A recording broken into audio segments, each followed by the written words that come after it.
I want to do this J.D. Vance thing because this is actually brings up something that, we may hear. They're going to try and pivot to policy at times, but the Republicans have no policy. I'm sorry, they don't. I have issues with some of the Harris policy set, some of them, but the problem they have is that the lies that they have developed over the years about certain policies, taxes, austerity, deficits, and healthcare, they go to them so rarely now because it's so irrelevant to what their constituency is voting on. Their constituency is broken up into two groups. One that wants tax cuts, and they want those tax cuts or the maximization of profit through deregulation. And by deregulation, I mean you're allowed to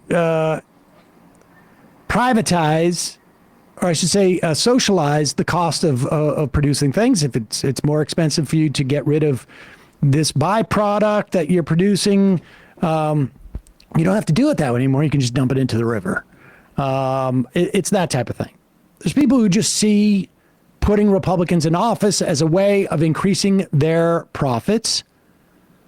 And then there's people who see putting in Republicans in office to fight back against wokeness or whatever it's called at this time, Sharia law, whatever they're calling it.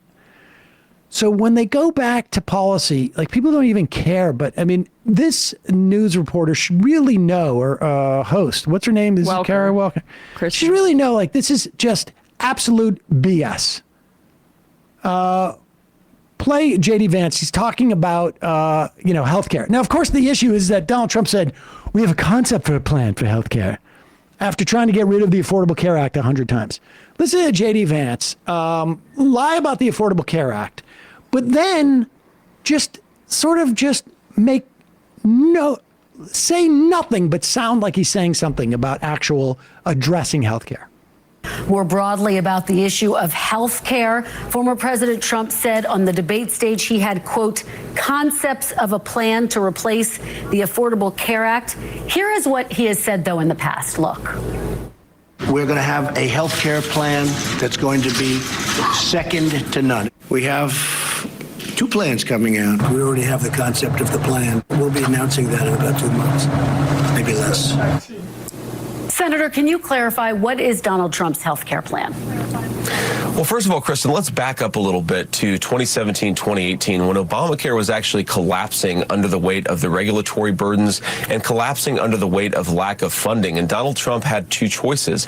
He could have destroyed the program, or he could actually build upon it and make it better so that Americans didn't lose a lot of health care. He chose to build upon a plan, even though it came from his Democratic predecessor. And I think it illustrates Donald Trump's entire approach to governing, which is to fix problems, even if he may have disagreed with the original legislation, to fix the American people's problems, not just to blow things up because it happened to be implemented by your predecessor. And frankly, I wish Kamala Harris would take a similar approach on things like the Abraham Accords, which she has not built upon at all. All right, I'm sorry. Can you pause it for a sec? Because this is a joke. Trump ripped up the Iran deal mostly in his mind because it was his predecessor that did it. It was purely to spite Obama, but then also the Israel lobby too. Right? But Miriam Adelson said that was a part of her donation. I mean, that was an ask by Adelson. But that was also agreed. But I mean, in terms of the motivations, I guess it doesn't necessarily matter. But that was part of it for Trump as well. She specifically said he promised me break that up. It was the Golan Heights that was the extra. Now, maybe he did it just because it was his predecessor. But the Affordable Care Act was a similar thing. He ran, I guess, on it as well. But people forget what he was saying about health care in 2017. He said, quote, in an interview with the Washington Post before he was getting into office, "We're going to have insurance for everybody. There was There's a philosophy in some circles that if you can't pay for it, you don't get it. That's not going to happen with us. He also made a promise and said that no one will lose coverage at all. Nobody will be worse off financially. Everybody's going to be taken care of. These were the quotes he was saying in 2016.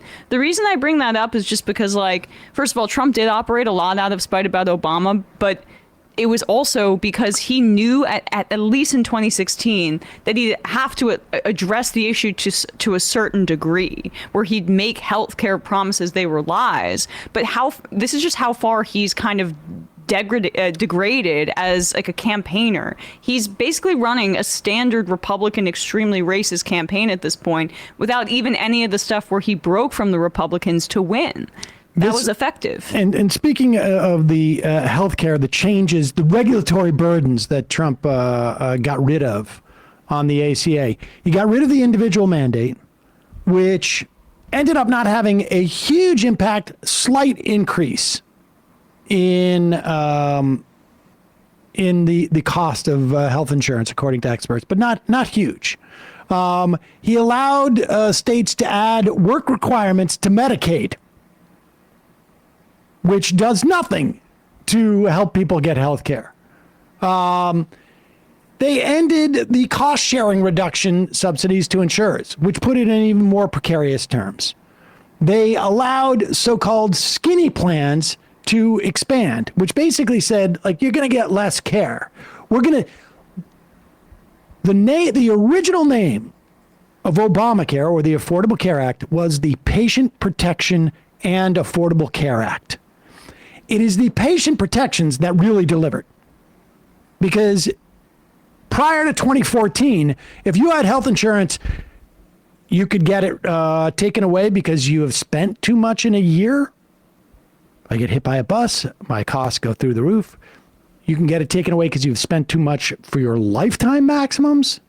You can get it taken away because, you had, maybe you didn't get it because of pre-existing conditions, or they would dig around to find what they would constitute a pre-existing condition. There were no protections. You could be sold anything and have it be called health insurance. And what the Patient Protection ACA did was it said there's a baseline of something that you can call health insurance. That's the part that really delivered. And that's the part they're emphasizing now, the Democrats. That's the part that really works. And they slashed funds to help facilitate signing up through healthcare.gov. You can look at the numbers. The numbers of uninsured grew under Donald Trump. And not just because you didn't have an individual mandate, because they made it harder to get health insurance. So he's lying about that. She doesn't call him on that. But, with a Republican, you just say, well, regulatory things and this and that. And then people skirt over because nobody knows what you're talking about. Continue. American people's problems, not just to blow things up because it happened to be implemented by your predecessor. And frankly, I wish Kamala Harris would take a similar approach on things like the Abraham Accords, which she has not built upon at all, despite the fact that it's built a lot of peace in the region and could build more.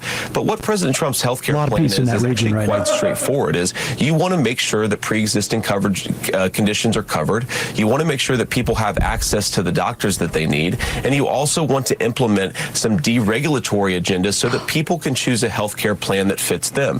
Think about it. A young American doesn't have the same health care needs as a 65-year-old American. A 65-year-old American in good health has much different health care needs than a 65-year-old American with a chronic condition. We want to make sure everybody is covered, but the best way to do that is to actually promote some more choice in our health care system and not have a one-size-fits-all approach that puts a lot of people into the same insurance pools, into the same risk pools, that actually makes it harder for people to make the right choices for their families. All right, pause it. You mentioned Obamacare. Okay, now then she goes on. You mentioned Obama. She doesn't even address what he's saying there. What he's saying is total BS. First off, younger people obviously pay less than older people for health care in this country. But I want to remind you, like, this whole one-size-fits-all thing. We are talking about people who are 26 to 65. We're not talking about people who are over 65, because if you're 65, you have access to Medicare, and people love their Medicare. People love their Medicare. And yet, Trump and even to Biden to some extent are on a privatization trajectory with some of that so-called Medicare Advantage. It's a different conversation. But the fact is we're talking about 26-year-olds, because 26-year-olds and under are still on their parents' health care of the Affordable Care Act, or you want to call it the patient protection part of that. But premiums are, according to healthcare.gov, can be up to 3 times higher for older people than for younger ones. If you pull, now older people do have higher medical costs, generally speaking, particularly when you get over the age of 65, really when you get over the age of 55. You're on more medications, although they are now negotiating for Medicare expenditures on prescription drugs, and they are going to hopefully extend that. Prescriptions are more expensive, but what he's saying is, can we have crappy, non-protected, non-pre-existing style health insurance programs? That's what, the non-one-size-fits-all does. We shouldn't all be put into one risk pool. The point is, 80% of healthcare costs are borne by 20% of the people. You don't know if you're one of those 20%. If we pull all 26-year-olds and to 40-year-olds and have them in one risk pool, and then only 40-year-olds to 55 or to 65-year-olds in another risk pool, the costs are going to be crazy. Exactly. For the older groups. It still already can be up to 3 times more expensive if you're 55 than it would be if you're 27. But it would go through the roof. Now, look, we should have a single-payer health insurance, but they are not suggesting that whatsoever. They're just lying about what insurance is. Yep. You cannot take out of the risk pool people that you think have a less of a chance of getting sick, because then it just destroys the risk pool. The whole point of a risk pool is to distribute the risk from cohorts that might not be so risky to cohorts that are a little bit more risky, so that it smooths it out over the course of your lifetime. Because one of 2 things are exactly true. If you're 27 years old, one is that either you're going to be dead before you're 55 or you're going to be 55. So you're spreading this risk out over the course of a lifetime. Not even just like all of America's different ages, your own. Because if you're not going to pay anything for health insurance at age 27, I get some very bad news for you as to how much it's going to cost you when you're 55. Right. But this is how they also do, they approach this when they're trying to undercut the universality of a lot of programs, right? Because when you make carve-outs and things like that, then it's easier to poke holes in it. And that's their entire vision for all government health care, for Social Security, for Medicare, for the patient protection parts of the Affordable Care Act. And the Harris campaign, look, I'm very sympathetic to a lot of what she's kind of doing, in the sense of they're emphasizing Republican endorsements because they think they can get some of these Nikki Haley voters. They're focused on maximizing the margins on this front.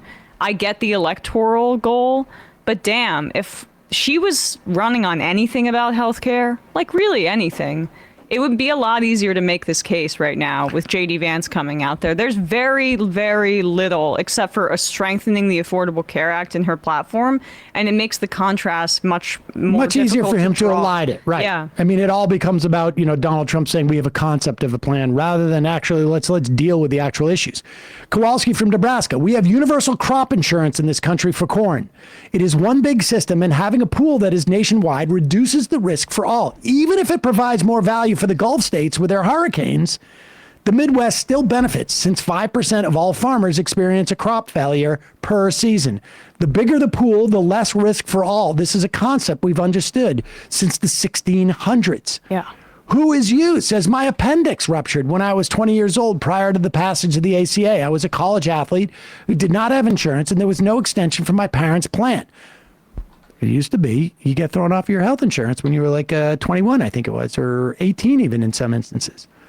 I only say this to say I was very healthy and not at risk. Due to my lack of insurance, I did not seek medical care until my appendix had ruptured, to which I drove myself to the ER to avoid an ambulance fee, spent 2.5 weeks in my local hospital ICU, total care of cost, $120,000. And I had absolutely no money as a broke 20-year-old college student. That expense was passed on to state taxpayers instead of me seeking medical examination at an earlier stage for preventative care and not reactionary care. I mean, a decent, journalistic, presence, if you're going to ask, Donald Trump has only said about, we have a concept of a plan. At least be locked and loaded for what if he actually claims that there is a plan? Or what if he says deregulatory? Pursue this stuff. It's frustrating. Yeah. Now, I get it's really not an issue in this election, healthcare. It should be. And like you say, Harris hasn't offered anything really of significance, in terms of healthcare. It doesn't mean that's not going to happen in some shape or another. We're not going to get single payer. From a legislative perspective, but it's frustrating that you don't even get from the press wait a second, what do you mean? But yes, chubby cheeks. I remember the smart Republican Paul Ryan talking about risk pools in 2012. That's why you've got to kill these zombie sort of talking points. Yep. Hey, folks, don't forget to hit the subscribe button and check out our daily show. We do it every day at 12 p.m. Eastern for about 2.5 hours. We even take phone calls. You should check that out.